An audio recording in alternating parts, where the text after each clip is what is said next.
Bienvenue à cette première conférence du cycle des leçons du mardi de cette année académique. C'est le deuxième cycle qu'on propose cette année. Et avant de commencer, je tiens à remercier notre directeur, Mathieu Delorme, Marion Leclerc de la communication et toute l'équipe de la communication et toute l'équipe administrative pour les soutiens qu'ils m'ont apporté lors de l'organisation du cycle. Et je remercie également Sylvie Gouriot de la bibliothèque pour avoir pris l'initiative de préparer une sélection bibliographique d'essais sur les thèmes que nous aborderons dans les différentes conférences. Et c'est que vous pouvez consulter à la bibliothèque et sur le site HRS. Et je rappelle également que les cycles de conférences s'inscrivent dans le cadre des actions menées par la mission Égalité et Diversité de l'Ensa Paris-Est. Donc, les titres de la série de leçons de ce semestre est Multitude de pièces.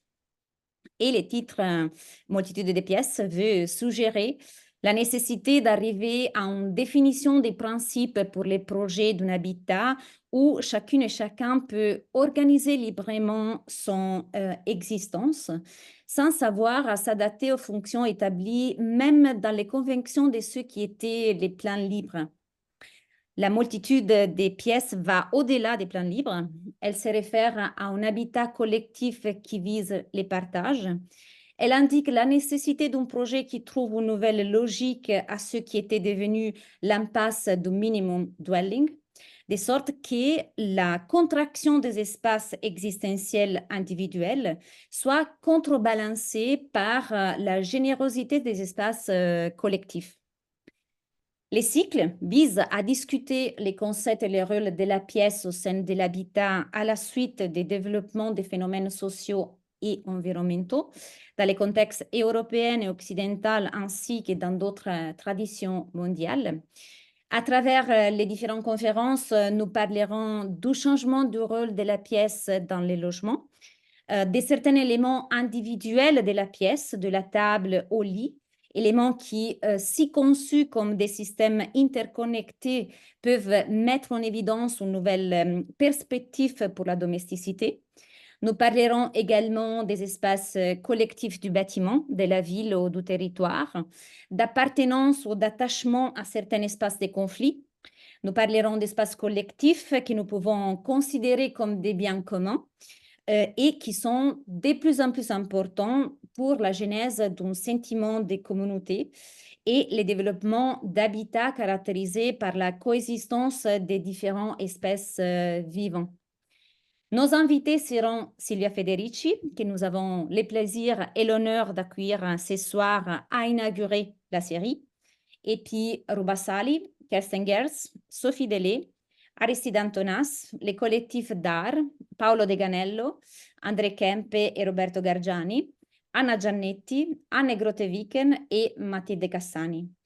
Et grâce à nos invités, nous essayerons de voir la pièce comme lieu de transgression, d'émancipation, d'action, de désobéissance, de perturbation du projet contemporain, du projet à différentes échelles, si l'on considère la pièce aussi comme l'unité d'un système.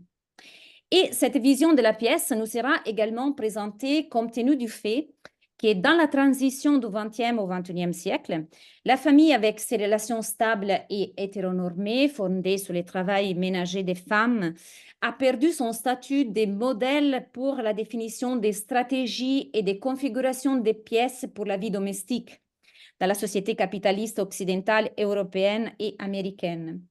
Par conséquent, certains architectes ont réagi aux changements sociaux de la vie domestique en concevant des systèmes de relations entre les pièces dans lesquels les personnes deviennent les protagonistes des rencontres, de participation, d'appropriation et de nouveaux accords capables d'articuler les relations entre les individus et la communauté et d'aboutir à un type d'habitat caractérisé par des dispositifs qui favorisent les partages des moments de la vie domestique pour la genèse d'unités de voisinage entre les habitants.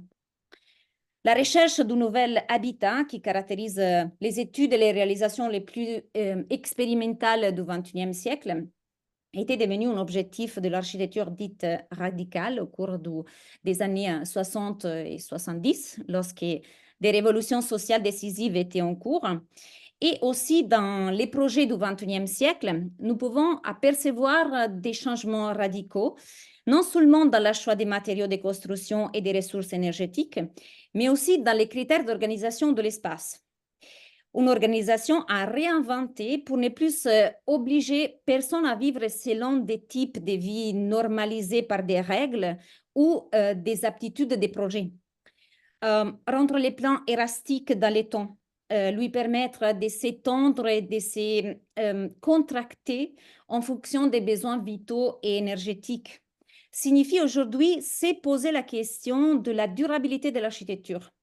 Signifie préciser des critères des projets capables d'offrir des structures à faible impact énergétique et à longue durée de vie pour des habitats constamment adaptables à l'instabilité des relations sociales et des conditions environnementales.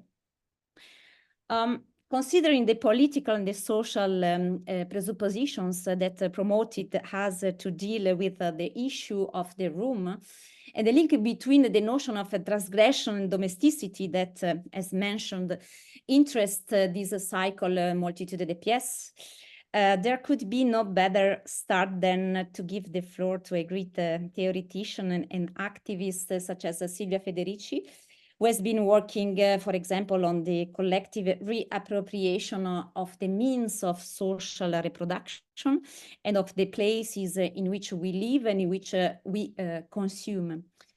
And I'd like to thank you, Silvia, Professor Silvia Federici, for your participation. I thank you from the entire community of the Ensa Paris-Est. We are very honored to be able to welcome you, and it would be a great enrichment to be able to listen to you. Silvia Federici is a sociologist, philosopher, and activist. She conducts her research in the field of feminism and gender studies.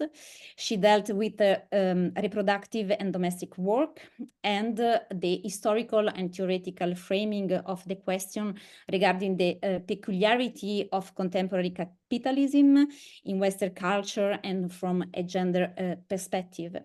In the 70s, she was one of the promoters of the campaigns that began to demand wages for housework. For example, she participated in the founding of the International Feminist Collective. And with the other feminist authors, she helped to develop the concept of reproduction. Reproduction as a key factor in class relations, in human exploitation and domination, in both local and global context, and in the realization of community forms of living.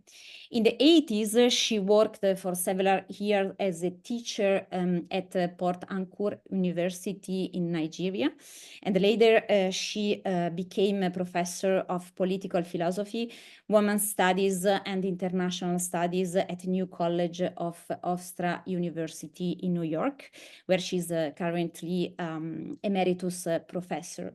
In the 90s, she founded the Committee for Academic Freedom in Africa, an organization dedicated to supporting the struggles of students and teachers in Africa, struggles against African structural economies and education systems.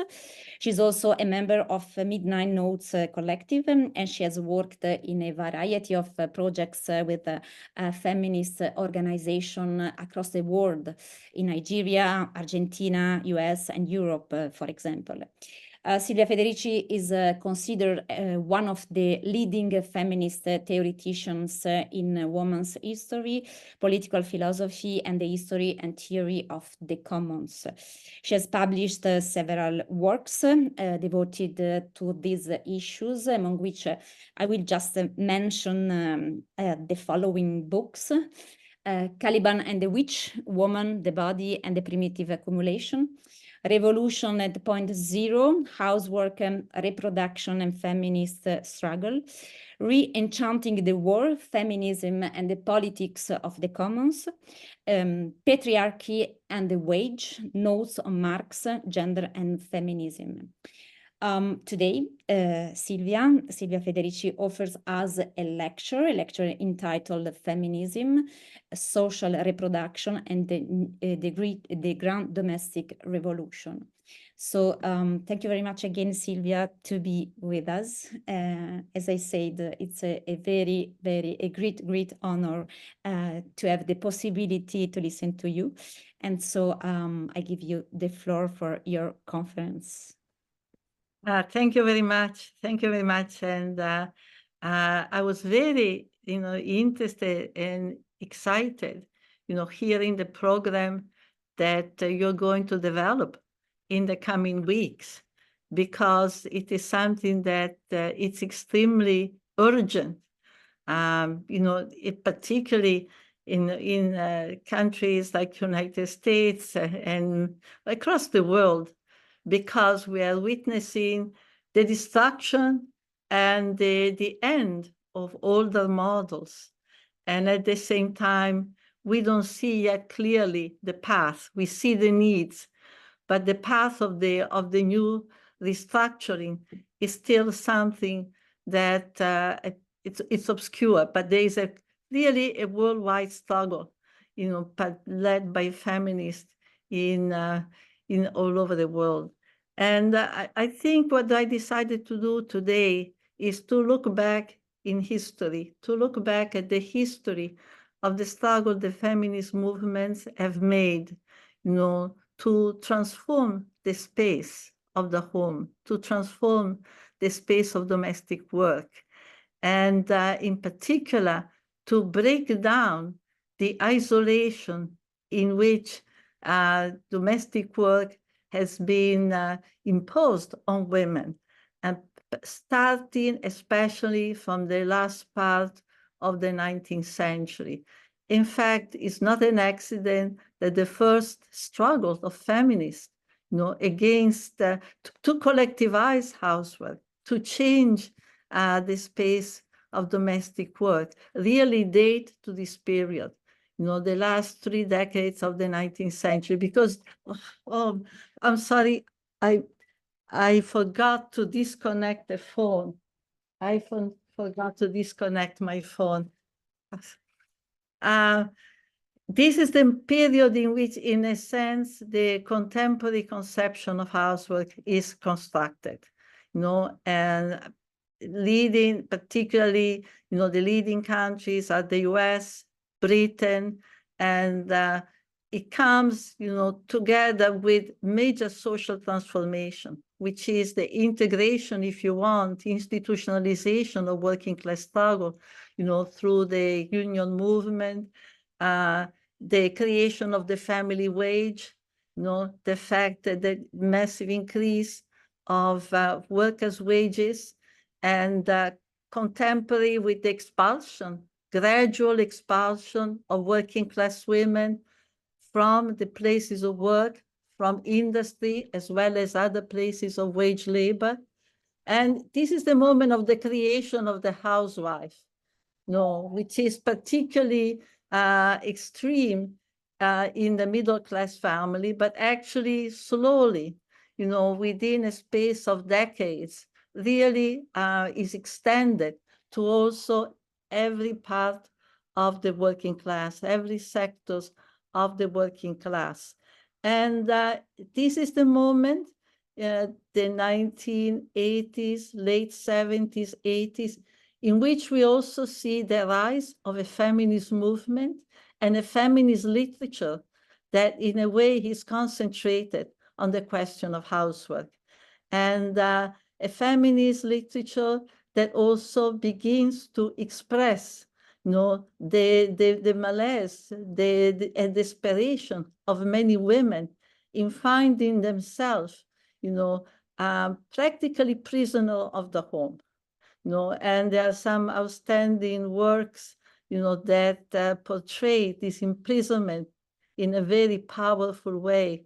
In the United States, we have the work of Charlotte Perkins Gilman, one of the first feminist economists, and a famous short story called The Yellow Wallpaper, where a woman was being segregated by her husband in a room, presumably to cure her of her depression, increasingly is driven mad. And she begins to see the yellow paper that covers the walls. She begins to see bars. She begins to see it as a jail. And her last act is to tear the paper, is to an act of liberation. Again, in England, you have works like, Charlotte, Jane Eyre of Charlotte Bronte, The Woman in the Attic, where the master of the house segregates his wife in the attic. So the woman in the attic has become a kind of a symbol. There's been a number of articles and books with that title of, again, the seclusion, isolation and seclusion as the main characteristic of the new forms of domestic work and domestic life. The whole myth and celebration of domesticity has actually been made at the cost of women. And with that also an appreciation in feminist literature of how the space of the home, the domestic space, is a political space, how the space is so expressive and productive of social relation, expressive and productive at the same time of social relation and power relation. For example, the space for relaxation, for quiet, the extra space in the home is the space of the man. It's the power of the wage that is reflected in who has a right to what space, within the household. And of course, here we need to mention Virginia Woolf, A Room of One's Own, right? The dream of the woman of being able to have a space where she, in fact, is not just a worker, but a space that is in a conformity to her needs. So all of that is a context in which we see, the rise of a broad feminist movement that in the US in particular, often referred to as materialist feminists. And I want to bring here a book that perhaps is already well known, but has inspired the title of my presentation, the Dolores Hayden, The Grand Domestic Revolution. It's a fantastic book that I really recommend for those who have not read it, because she really traces this process whereby, by the 1970s, we really have a very broad engagement by many feminists in the question of the domestic space, and in particular in the quest for the transformation that can really break down the walls, tear down the walls, and create more socialized, more collective forms of reproduction. And in a way, as Hayden points out very effectively, these materialist feminists represented a kind of alternative, represented a sort of communitarian feminism that, stood as an alternative to the socialist movement, more a socialist-oriented movement, who in fact were rethinking the home, but mostly with the idea that women would leave the home to join, the industrial working class and presumably achieve parity with the male worker through engagement in industry. Whereas for the materialist feminists, the idea was women establishing control and taking the initiative to reconstruct, reorganize, rethink domestic space which often, most cases, extended to the neighborhood and to extended in some cases also to urban planning. So that we have actually a very, very creative engagement by feminists in rethinking not only the home, but consequently rethinking the street, rethinking the neighborhood, rethinking actually the city. And this was a very productive movement, a movement that in fact has led to some important social changes. For instance, the idea that was promoted by many feminists, of build kitchenless building, kitchenless homes, homes in which the kitchen would be a collective space shared by many families, in which cooking would be a collective enterprise, in which, in fact, you wouldn't have the separation and waste of energies by women, each preparing food in their own separated household. Also, the creation of cooperative, cooperative, for example, daycare cooperatives, in which, again, the organization of childcare and elder care could be organized in a communal way. According to Dolores Hayden, the appearance of the first restaurants, in cities like New York, in which materialist families were especially active, was a direct consequence of this women's revolt and women's desire to, in fact, create collectivized housework, to place it in a way that will be no longer, on an individual base. Also understanding that this individualization and isolation of housework will be a powerful cause of weakness for women, in terms of dissipating their energy, for transformation, for building solidarity, for imagining possible alternatives. And so this work, of course, was very much came to a halt in the 1920s, 1930s, when in the United States you have really a counter-revolution, if you want, and certainly an attack on the feminist movement as part of a whole wave of repression against working class movement, immigrant movement. Many feminists were accused, were red-baited. And this is the period in which you see a trend that, in fact, has then grown and become more dominant in the post-World War II period, which is the trend towards the creation of separate dwelling, of one family home, which in fact is the extreme expression, the extreme concretization of the trend to isolate, separate, the process of production, of reproduction. An Italian feminist, Leopolda Fortunati, who belongs to my generation, has pointed out in her work the arcane of reproduction, that in capitalism we see this very opposite trend simultaneously in its history. One towards the concentration of workers, at least in the first phase of capitalist development, but the concentration of workers, in the wage workplace, and at the same time, the isolation, in the process of the reproduction of life, of the workforce, we have the opposite tendency, that, in fact, the two are symbiotic, because obviously, it was important for capitalist development to immediately separate the workers once they left the process of work, because the convergence in the moment of reproduction would be too explosive, too productive of solidarity. And in fact, this is a trend that we have witnessed in the history, both in Europe and especially in the United States.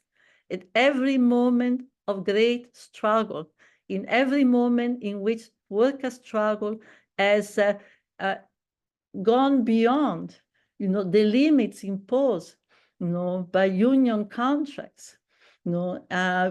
Every time class struggle, working class struggle has been a real confrontation, a decisive confrontation with the ruling class. We have seen that immediately that isolation of workers in the process of reproduction has broken down, has entered into crisis. Immediately people have to unite, family unite, whatever resources exist are put together. The day-to-day activities that every woman has deployed in isolated from the others are in fact collectivized. So crisis, there's a clear realization historically.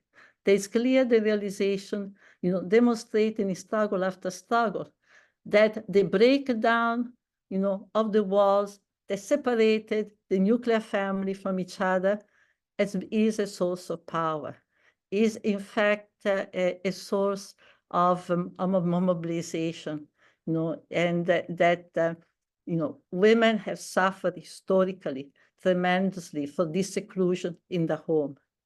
And not accidentally, the struggle for the collective space has been as important, as the struggle against the devaluation of housework and its recognition as actual work, as real work, also in a capitalist sense. As I mentioned before, the trend all through the 40s and the 50s has been exactly in the opposite direction. And it's very, very interesting here. I think that as a contrast, to what we want to build presently, reflecting on what took place in this period, it will be extremely interesting, because it shows how everything about the working class community and the organization of the home was studied politically. And first of all, the idea that, property of one's home could be an antidote to any form of revolt, that the property of the home would be, in fact, the best antidote against any dream of, communism and insubordination, and class insubordination. And secondly, how every room, every space in the home was studied politically from the point of view of how the energy of the person, the wife and the husband, would be engaged in ways that would be acceptable politically, that would not allow for any possibility of insubordination. So, for example, the home had to be distant in suburbia, had to be distant from the workspace, so that at the end of the workday, workers would not be able to congregate with each other, but would rush to go and reach, their families. So the separation physically is very important. Secondly, each room. So, for example, the lawn, every little home, no matter how modest, had to have a lawn in front of it, so that the husband every Sunday would be engaged in mowing the lawn, and would not, for example, think of going to a union meeting. But there'll be rooms for the wife with the ironing board. There'll be a room for the husband with tools, so that he could engage the time, etc., etc. So again, that politicization of space, the importance of understanding the politicization of space, and how space creates activity, space creates a relation. And the breaking and the transformation of space, it's really part, important, huge part of the creation of a new society. Of course, now we see all the problems with the single dwelling, among others, primary perhaps the ecological one, the tremendous waste of energy that the single dwelling produced, and of course the isolation that is at the core of it.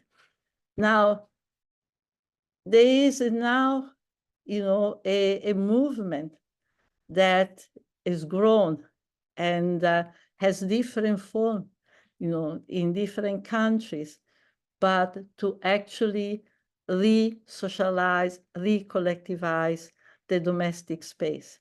As you mentioned before, the family is changing.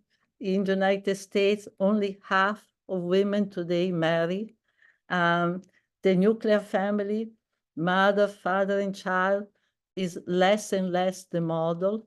The cost of rents and the refusal of women in particular, to engage in relation, the limits, their possibility, the autonomy, the quest for more autonomy, is demanding, more, the coming together of families that are not connected by blood ties or any other, ties. So what we have is a process of experimentation. It's a massive process of experimentation. And in this context, I have been very inspired over the years, and it is reflected in some of my work, by the transformation that I've already seen taking place, for example, in many countries of what we call the Global South, in particular in Latin America, where the impact of an older indigenous tradition, which has never been completely destroyed, but in fact, over the century has fought to reconstitute itself, to survive and reconstitute itself. The impact of this indigenous tradition that at its basis had very strong communitarian forms of living, has in fact, produced, influenced also the imaginary of the feminist movement. And in addition to that, the developments which have forced many indigenous communities and the campesino communities as well to be forced to urbanize, the expulsion from the ancestral land, the need to go to the cities in order to be able to find some form of survival, has also meant that what we have seen over the last 3-4 decades, in the periphery of many urban, metropolitan areas of the Global South, it has been the growth of new communities, in many cases where reproduction is in many cases organized in a collective way. And this is a process that I think is extremely important, even though it's coming more and more under attack, as we are seeing these days in Argentina with the election of Milei, who has basically declared war, feminist movement, and declared war also on these commons, on these communitarian projects. And primary among them, for instance, has been the formation of what in Spanish are called the comedores populares, the collective kitchen.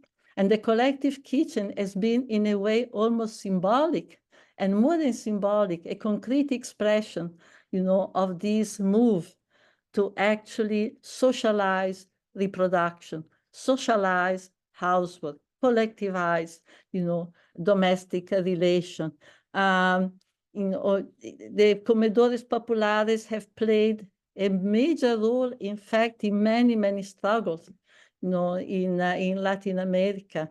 In Chile, after the Pinochet coup, when practically the mass population was not only under tremendous repression, but was impoverished by new austerity measures. One of the first response the women gave to the situation was to bring the big pots into the street and begin to cook collectively together, begin to shop together, cook together, and realizing that in that also a new force was generated, that news, knowledges were circulated, and a new sense of confidence.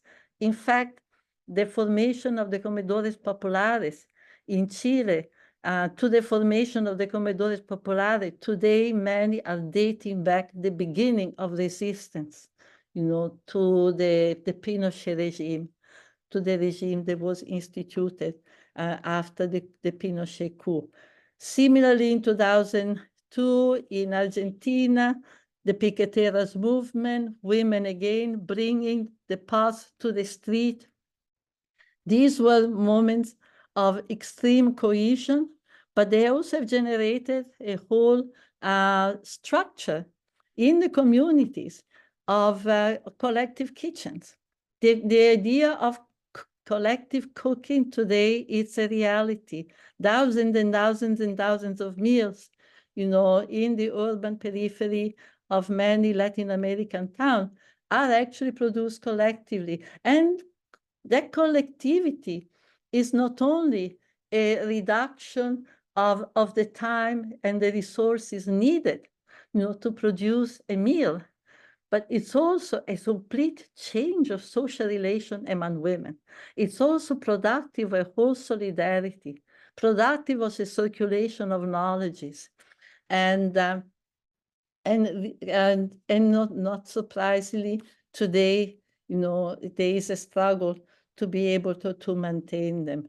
Similarly, the experience of the urban garden, right? I've spoken in my work that one of the great transformations that has taken place, in the last 30, 40 years, from Africa to Latin America and in part to Asia, has been urban farming, right? A process that is beginning to break down the division between country, rural area, and country, is the famous divide, that has characterized the history of capitalism.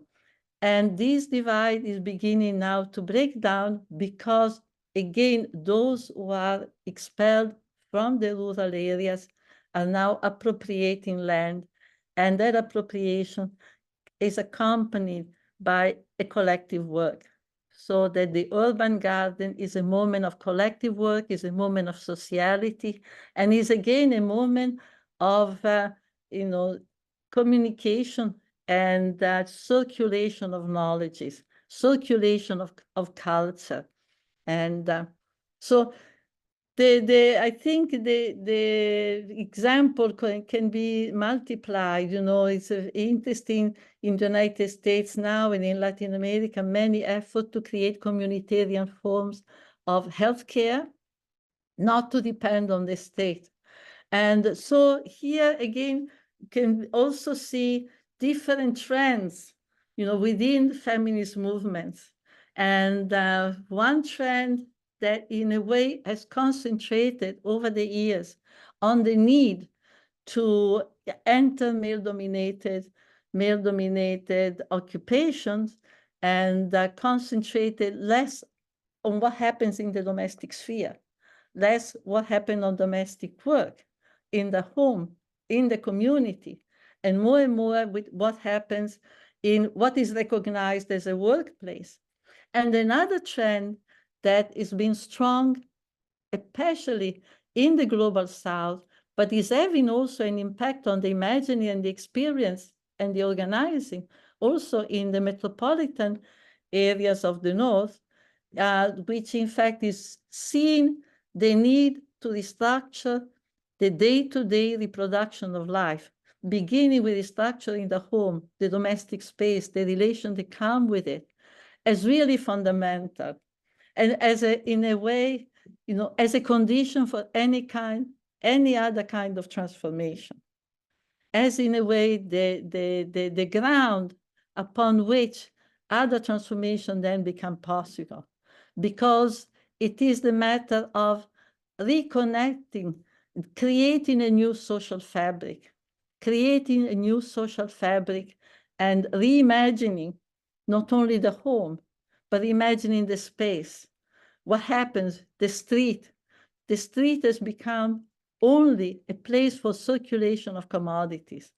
The street has become a place for the triumph of merchandise, a place where people rush to go to different workplaces and so forth. And the street has not been a place of reproduction. So rethinking the home, the domestic space, as I imagine you will do, in the weeks to come, in the work that you will be doing, is also rethinking the street, rethinking the building, how building can be imagined, so that they create spaces for people to come together, so that they create collective spaces where people can come and decide collectively, what is good for the community. So a communitarian space that has to have its architectural equivalent, its architectural support, and space is also where different people can circulate and different activities.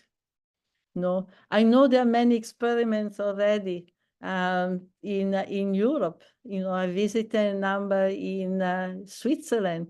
For example, in Zurich, we have a very interesting Kraftwerken where 300 families have taken over an industrial, space that was abandoned, and they have restructured it in a communal way. And so there is an enormous need and an enormous interest in this kind of project, And today it's women who are leading this trend. I think that the inspiration, the motivation that made women like Charlotte Perkins Gilman or Virginia Woolf, or to think of the home, as a space that women had to conquer, and a space that women had to break free from, and a space that should cease to be a prison. I think that that impulse is still very important, is still very crucial, and especially at a time, in which the political trends, economic trends, are forcibly creating and imposing new individualistic models of life. And so the feminist impulse towards a new communitarian society, a society in which reproduction is built on communal models and communal spaces, is, I think, one of the hopes for the future. And I will stop here and hear your questions. Silvia, thank you very much. I think you have given us hope in the future and the possibility to imagine a new kind of collective space. And I think that for a school of architecture and for architecture students that I hope are connected this evening is something that is really important. So thank you very much for your exciting lecture. A lecture that allows us to identify the theoretical themes that will run through our lecture series. You spoke of a space that imprison, that isolate, of the value of collective and communitarian space. You speak about the possibility of rethinking the space of domesticity, maybe starting from an idea of reborn feminism, that is a hope that we have. And above all, you spoke about the political power of space, and this is a central point that we want to outline during the different conferences that we will propose to our students. So I don't want to manipulate the conversation. So first of all, I would ask if there are any questions from people who are connected before to propose my question. So feel free to ask your questions in the chat or using the microphone.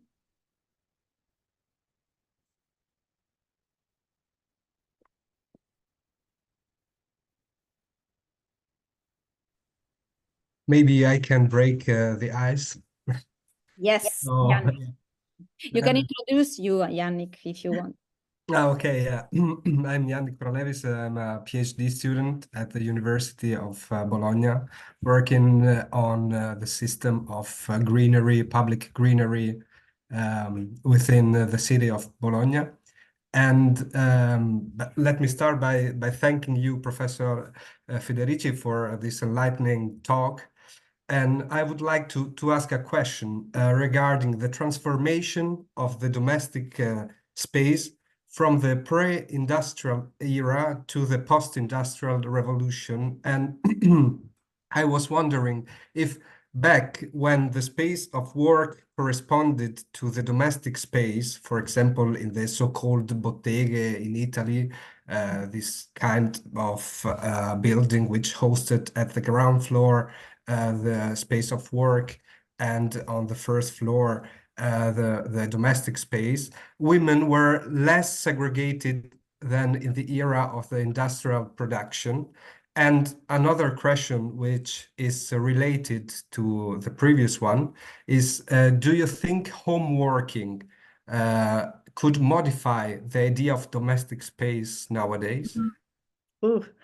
So I think that in Bottega women were not, if you look, I'm very interested, particularly when I travel in Italy or Switzerland or the old towns, in the old towns, right? You can still see today the sign of collective work, right? For instance, the wash was never an individual affair, right? You had these big tubs, often in the center of the city, the big cement tubs where women would go and walk, collectively.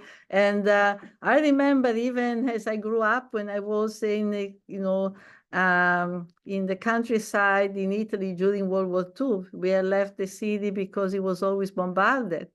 That in the farm where my family have taken refuge, the women were never, washing alone. They would wait at the end of the month, bring out these big wooden tubs, and everybody. So I think that the isolation, it's really something that begins, with the construction of the working class dwelling and the separation that of the nuclearization of the family, particularly in the 19th century. Until the 19th century, you still have quite something of a mixture.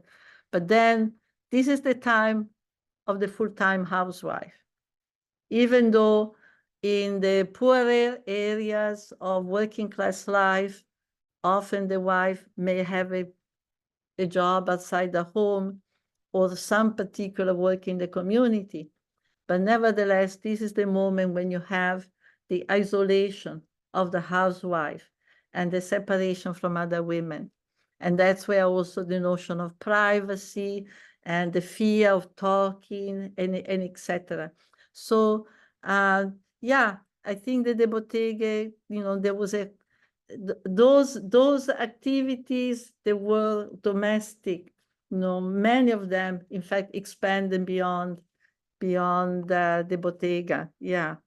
And homework is very isolating, very, very isolating. I come from reading now a book by Maria Mies. You probably know she died, German feminist who died this May, and you know, she was talking about it was called the lace maker of Narsapur in India, and she detected already in the 70s a trend that has since become wider and wider, which is many so-called housewives who are very secluded, even women in Purda, in fact, are engaging in homework, whether it is textile or electronic.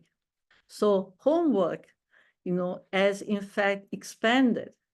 So you have these housewives who are actually working for the global market, you know? But this process is not, even though they are connected with the global market, is not really breaking their seclusion. On the contrary, because often the agent comes to the house, as in the old put-out system. You know, the put-out system, when the merchant used to come, you know, bring the threads, bring the wool, and then come back. So the isolation is not broken. And that homework is becoming more and more common. And, you know, with the terrible results, because now often a good part of the family, especially the young girls, at times they are kept home from school so that they can help the mother in the homework. So that homework is actually isolating not only the woman, but even some of her children. Thank you.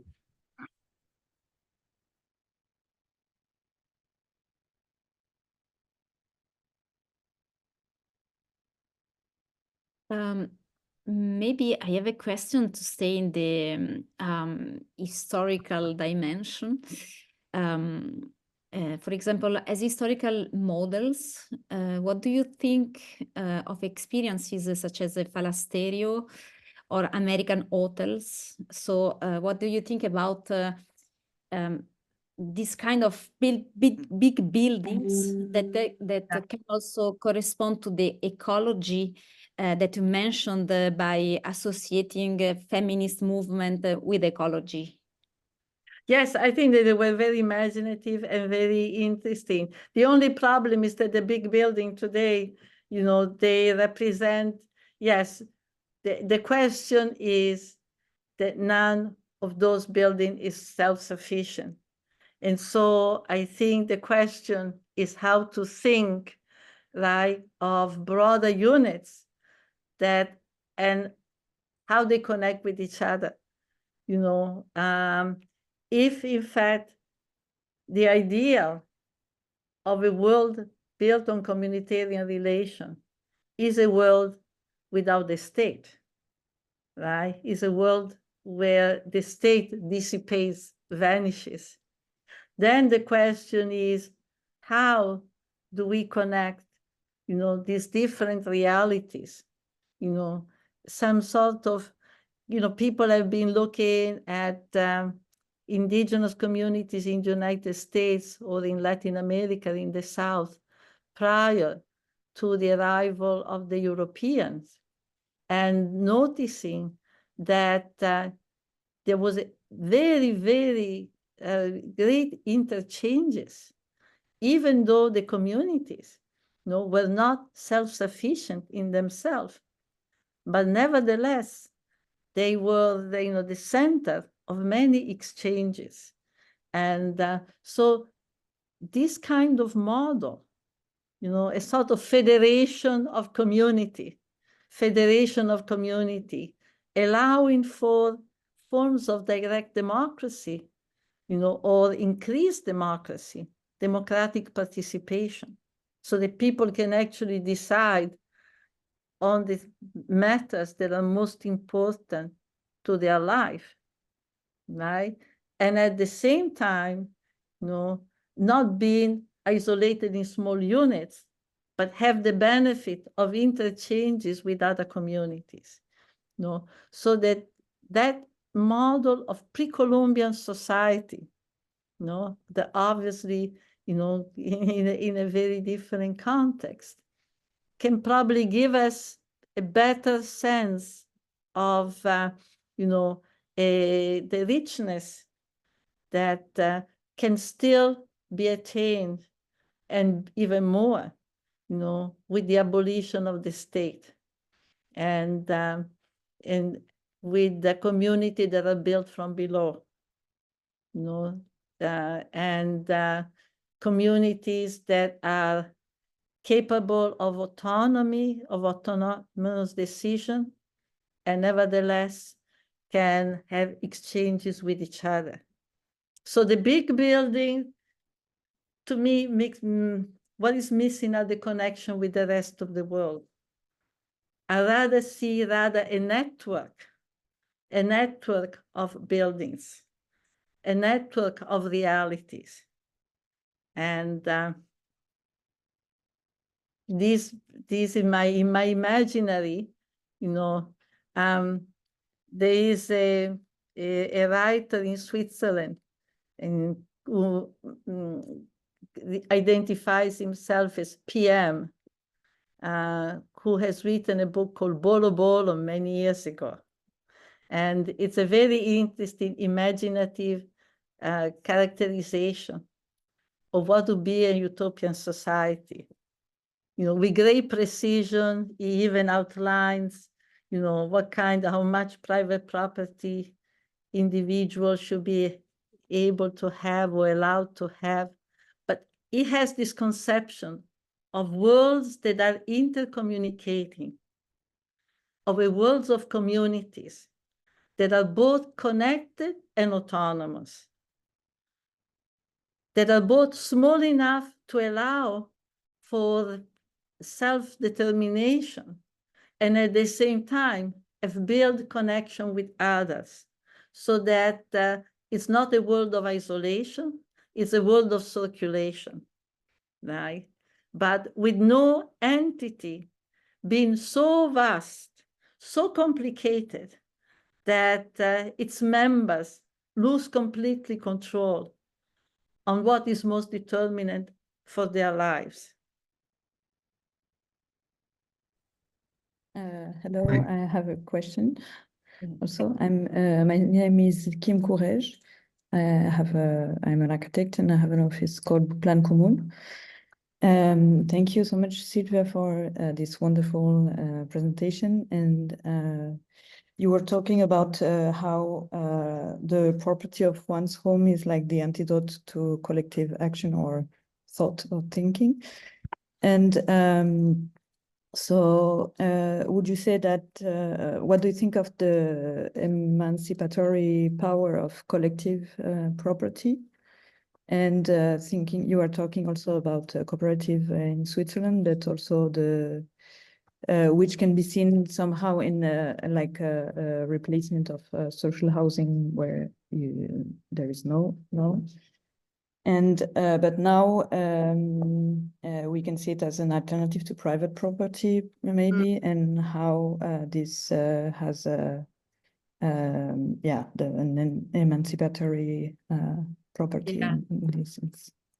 But, I follow the feminist and indigenous trend nowadays, that to stay away from the word property, right? And speak instead of use, right? Use is very important. And one thing that I think is very strong, especially in Latin America, is the idea that unless, a community has no control over land, unless the community has no land, the land in other people's hands, the land is commercialized, unless they have no control over their territory, nothing really is possible.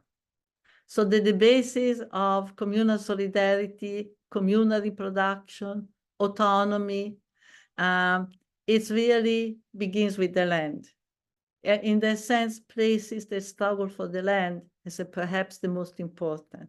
Of course, for architects, of course, who controls the land on which the buildings, are constructed?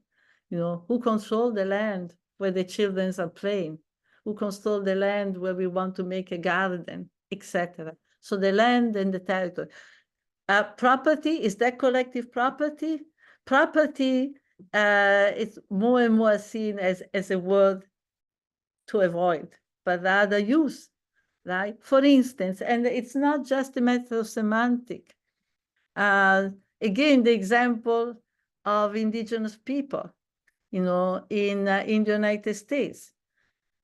They controlled, they had land, but the same land had many users. So people had land, used it, but nobody had property over it. And that allowed for multiple uses. So some would use the land, for instance, for food. Others may use it for medical purposes. Others may use it for the wood, etc. So the notion of use, I think it's a healthier one. It's a healthier one and eliminates the possibility of exclusion and instead introduces the idea of responsibility, right? Those who have access to the land are those who are responsible to make sure that it continue to be used, that is not exhausted, that is not destroyed, that is not contaminated. There is a notion of responsibility in the commons. The commons is not a free-for-all, right? Communitarian relations are not an opening to do what you want, take as much as you can, etc. It's rather a principle of reciprocity, interdependence. All these are concepts that now are, very vital.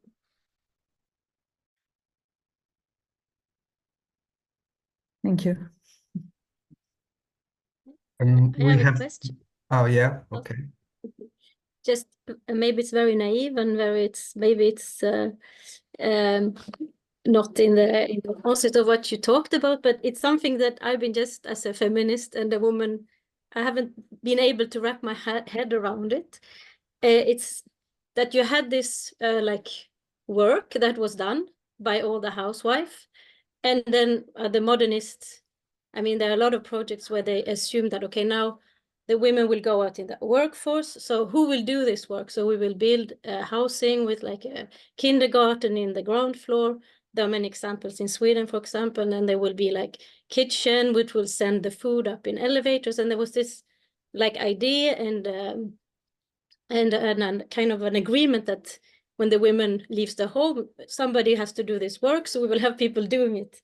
But at what point this kind of a position or this employment disappeared, and it's just assumed that it will just be done within the family, but nobody is actually there to do it, because both if it's a man and a woman or a woman and a man, both are working full-time, and then you have kids. Like, it's just something I don't understand on a conceptual level, on a societal level. When did we just take away one position and didn't replace it really with anybody? Yeah, no, but I think, and these are, I always define myself as a feminist, consider myself, the feminist movement has been my family, but I'm also critical of the feminist movement because, at least in the United States, it has to a great extent abandoned the whole issue of reproduction.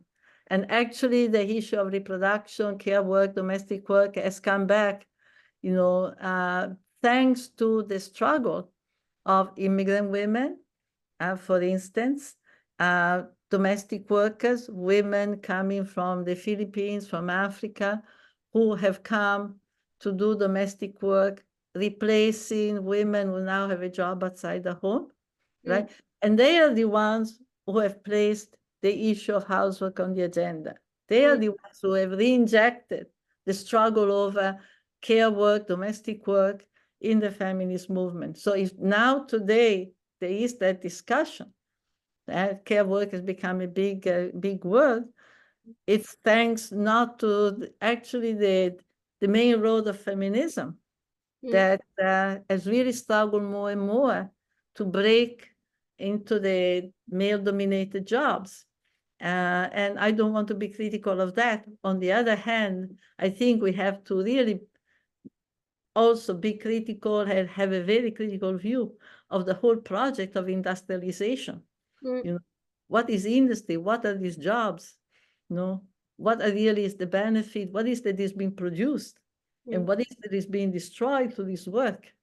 And so the idea that, equal foot with men, right? And which with men, because of course, as if the male position in the world today was an ideal position, as if we wanted to be men. Personally, I never thought so that I could become a man, actually.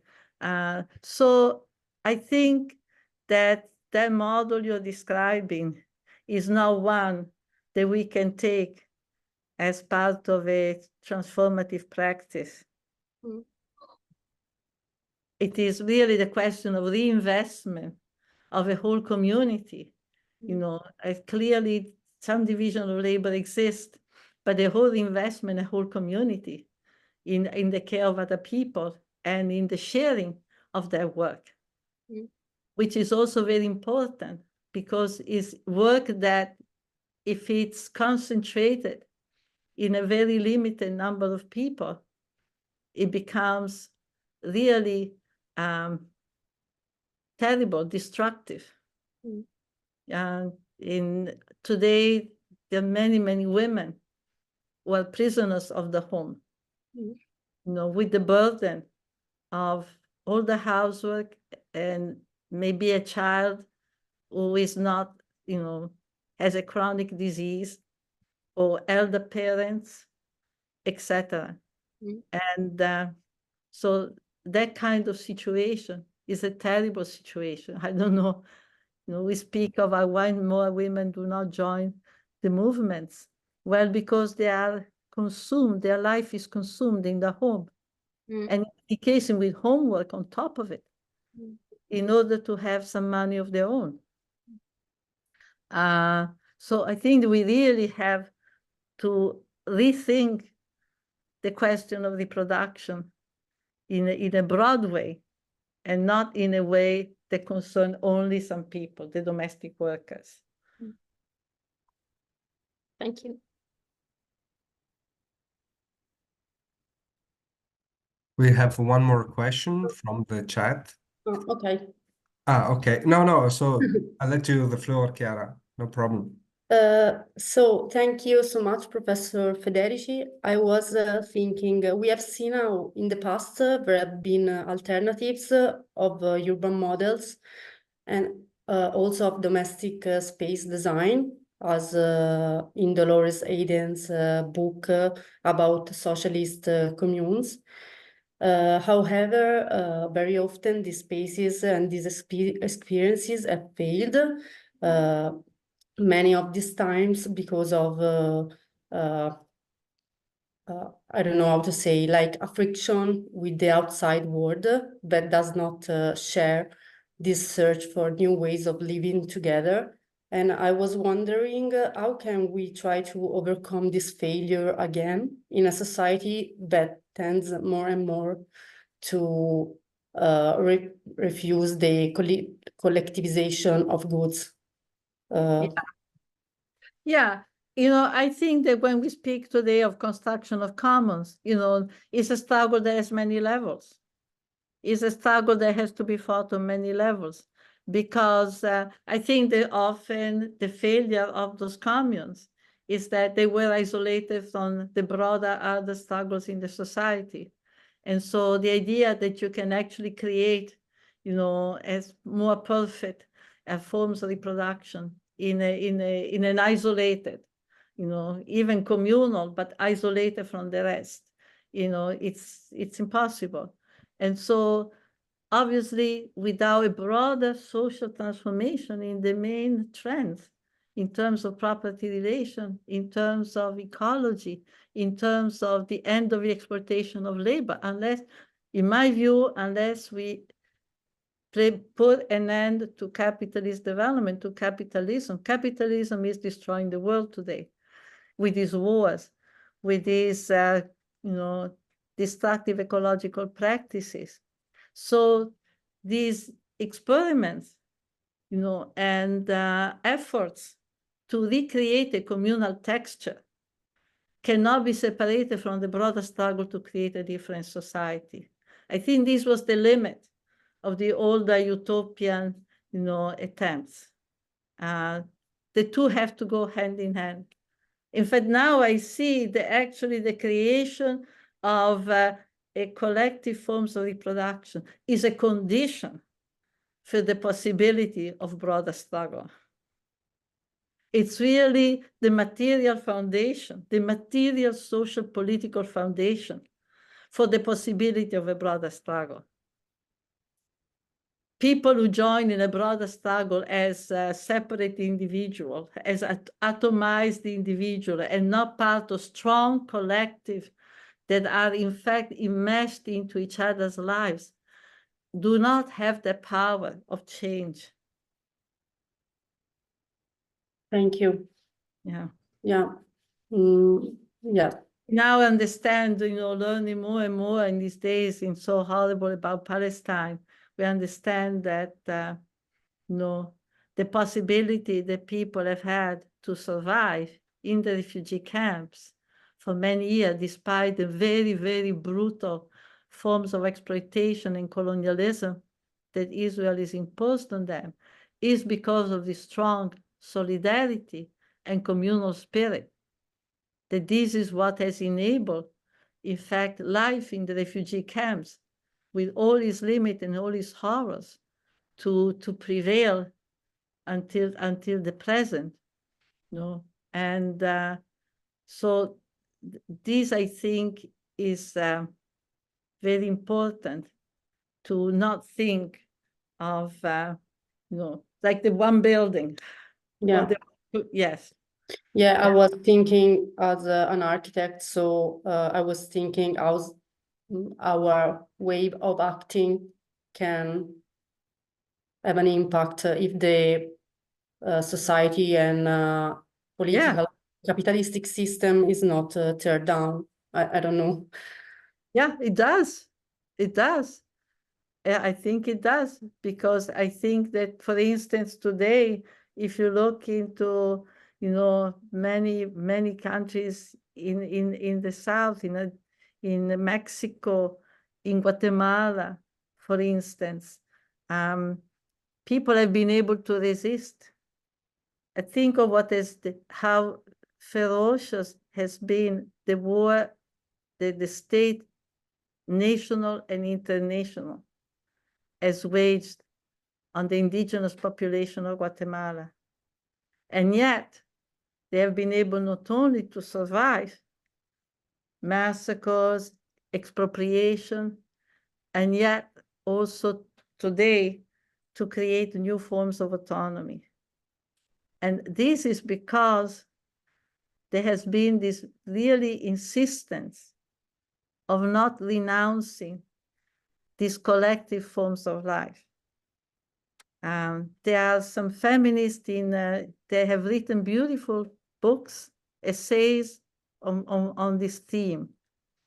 Like Gladys Tzutzul, who is a sociology feminist activist in Guatemala now, and she has written about looking at what have been the kind of structures, the kind of social relation that have enabled her population, her people, in the canton of Totonicapán to survive and continue to thrive 5 centuries, despite the many assaults by the state. And she is also critical of some of the patriarchal elements in this communal life, and sees the need to eliminate patriarchal relation from the organization of the commons, whether it comes to women's participation in the assemblies, in the decision-making, in the kind of work, etc., as a condition for the possibility of the commons to survive, the possibility for the commons to, in fact, continue and expand. So there is a world there. There is a world in the make. Thank you for the hope.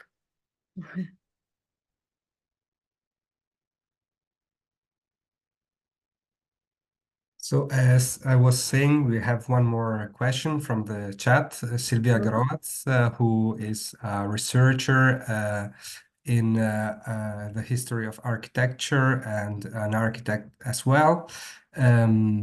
She starts by thanking you for your amazing lecture and message.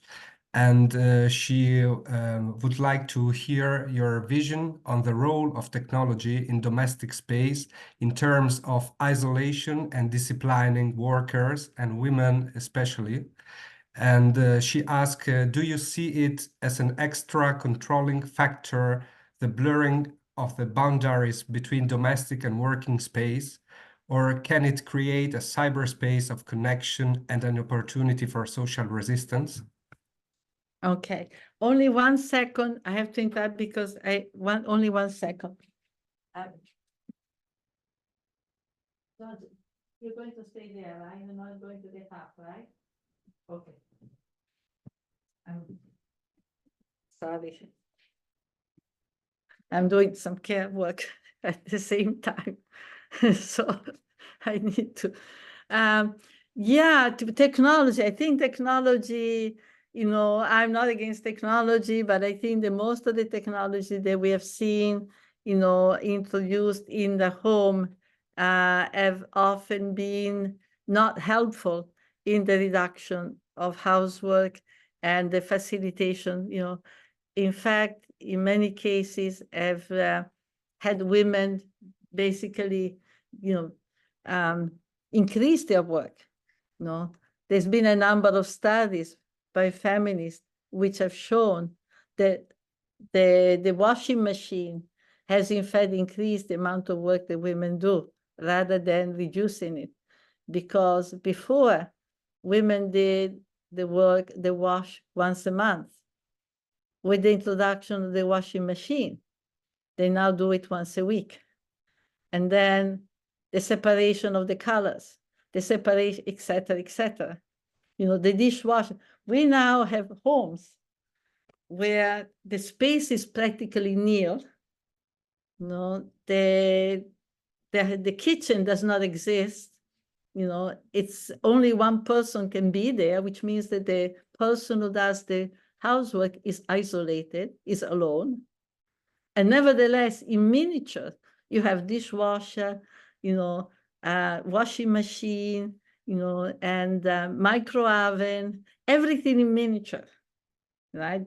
Apartments are being made in the metropolis where you open the door, you practically jump on the bed. You have no more space for having friends, sitting around the table, doing housework with other people, sharing the housework. So there's a whole architectural revolution that has to be imagined, to think of a work, to collectivize housework, for instance. You also have to think of a big kitchen, and technology has not really changed. Technology has not, in fact, been an extra expense, but really it has introduced a major alleviation of the work that is demanded of the house worker. And in some cases, one can say it has intensified the housework, introducing new needs, and basically new standard of what is clean, what is not clean, etc. So, as long the materialist feminist I was talking about, had one principle. It is women who have to decide. It's those who do the housework. They have to decide and control how it is reorganized. It's those who actually do the work. It's called workers' control of production. Workers' control of production must extend to housework. And those who have promoted the technologies have now been those workers themselves. This is the limit of the technology that has entered our homes.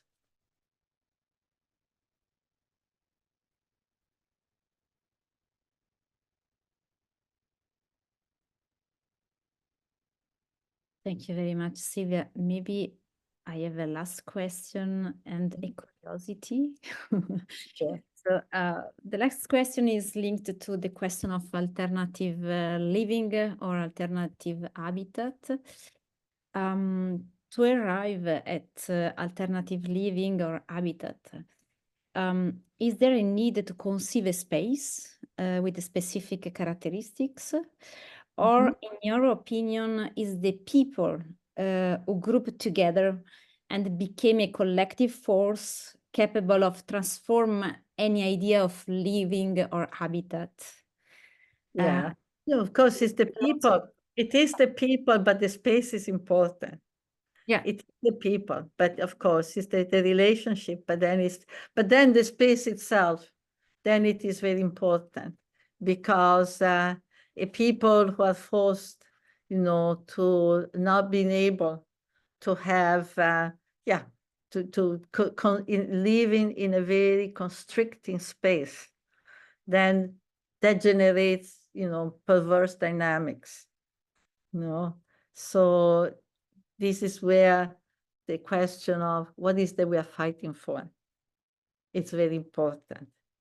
We develop the kind of solidarity relation, but also an understanding of what are the needs and how the needs of the household connect with the outside. I think Occupy was a very good experiment. See, Occupy was a good experiment about living together with all its limits, conflicts, and so on. But a number of people understood, right, what is necessary because their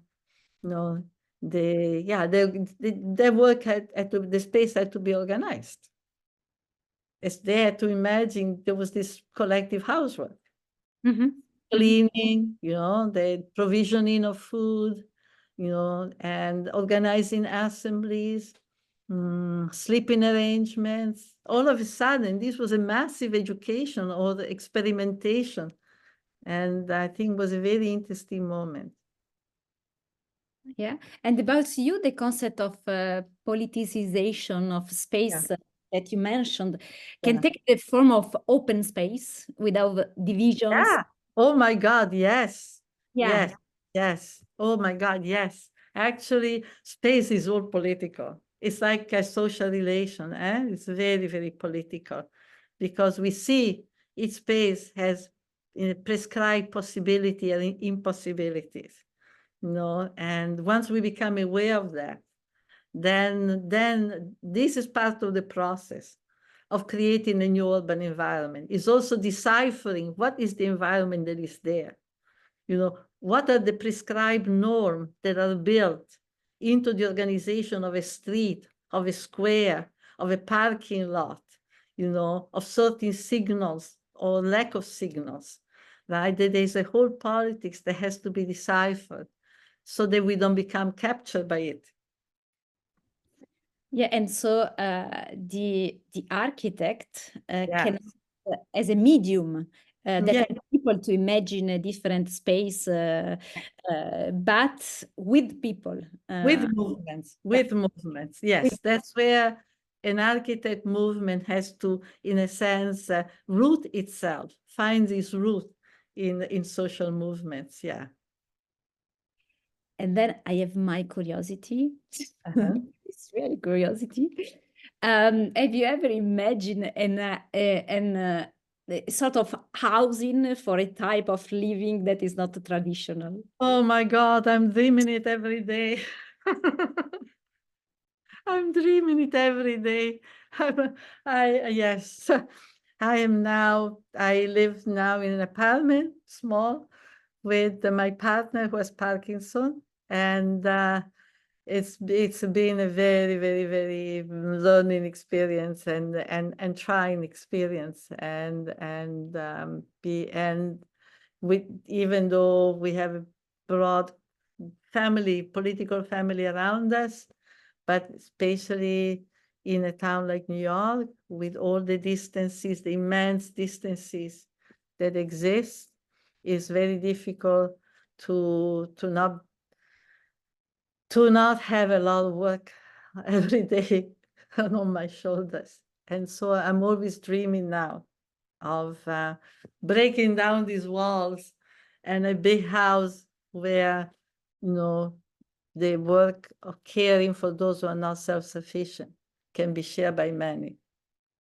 And yeah, and we care not only on a commercial basis. Mhm.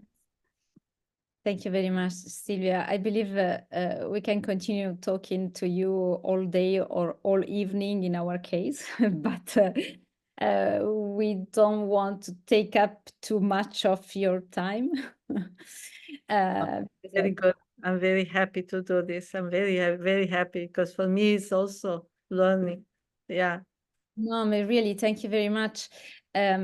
I think from the questions, I think you have realized how much we need to listen to you, and how much we need to hope with you and to imagine with you. Also, your last answer is really interesting. I don't know if we have just last question for Silvia.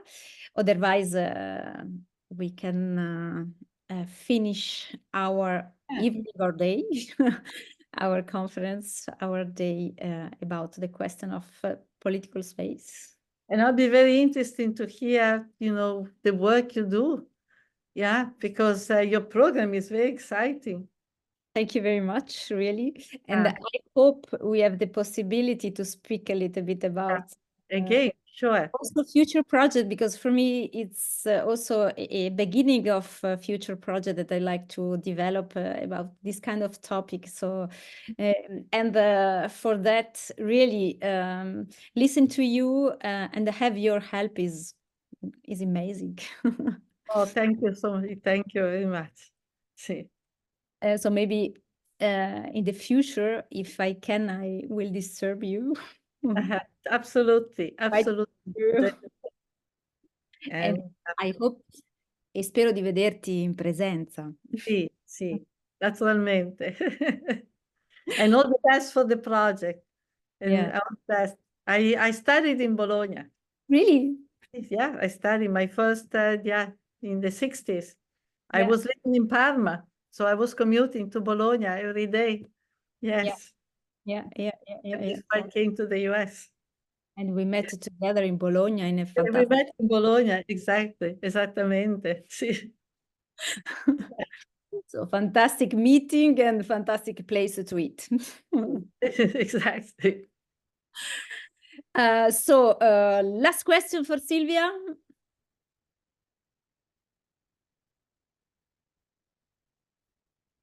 Okay, Silvia, thank you very much. Okay, Anna, stay well and all the best, and the best for the project and the best for your life.